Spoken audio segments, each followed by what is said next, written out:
এই যে এখন মানুষ কষ্ট পাচ্ছে গ্যাস আর বিদ্যুতে, হোটেল ব্যবসা রমরমা, রাত 2টা পর্যন্ত পরোটা বিক্রি হয়। এখন কি বলবেন, এটা কাল ভালো না? এটা বলবেন সময় ভালো না? না আমাদের চরিত্র ভালো না? আমার তো মনে হয় জ্বালানি মন্ত্রণালয়ে দুর্নীতির ভূত চেপেছে, এই জন্য এই সমস্যা হচ্ছে। সারা দেশ গ্যাসের উপর ভাসতেছে আর মানুষের চুলা জ্বলতেছে না গ্যাসের অভাবে। চুরি কি আগের চুরি না নতুন চুরি আল্লাহই ভালো জানেন। সময়ের স্রষ্টাকে, নিয়ন্ত্রণকারীকে আল্লাহ। এই জন্য সময়কে গালি দিবেন না, সময়কে আপনারা গালি দেন।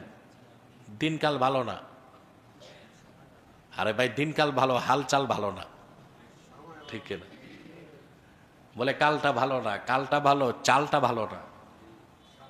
এই যে এখন মানুষ কষ্ট পাচ্ছে গ্যাস আর বিদ্যুতে, অনেক কষ্ট হচ্ছে মানুষ।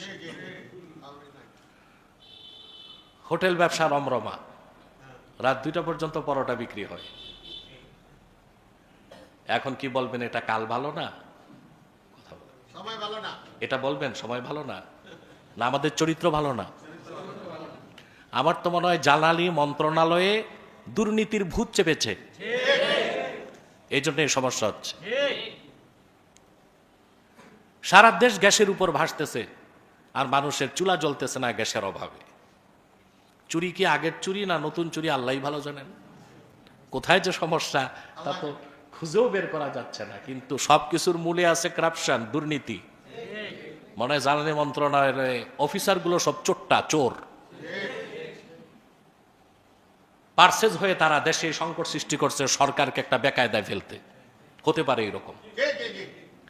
এখন কি বলবেন আপনি, সময় ভালো না না আমাদের চরিত্র ভালো না? সময়কে গালি দেওয়া যাবে না।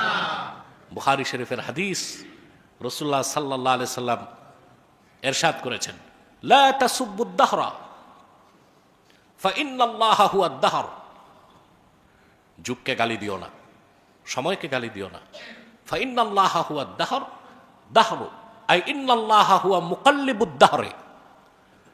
যুগকে গালি দিও না, কারণ যুগের নিয়ন্ত্রণকারী পরিবর্তনকারী হচ্ছেন আল্লাহ। কে? আল্লাহ। আগে যারা দেশে ছিল তারা বলতো দিন বদলের চেষ্টা, ঠিক না? দিন বদলের ক্ষমতা মানুষের হাতে। আমরা বলতে পারি দিল বদলের চেষ্টা, দিলটা ঠিক করতে পারি, দিন ঠিক করতে পারি না। দিন তো আল্লাহর হাতে, সময় কে ঘুরান? আল্লাহ। এই দিন বদল করতে করতে ওনারাই বদল হয়ে গেল। তাহলে সময়কে, যুগকে, কালকে কখনো গালি দিবেন না, এটা আল্লাহর হুকুমেই চলে।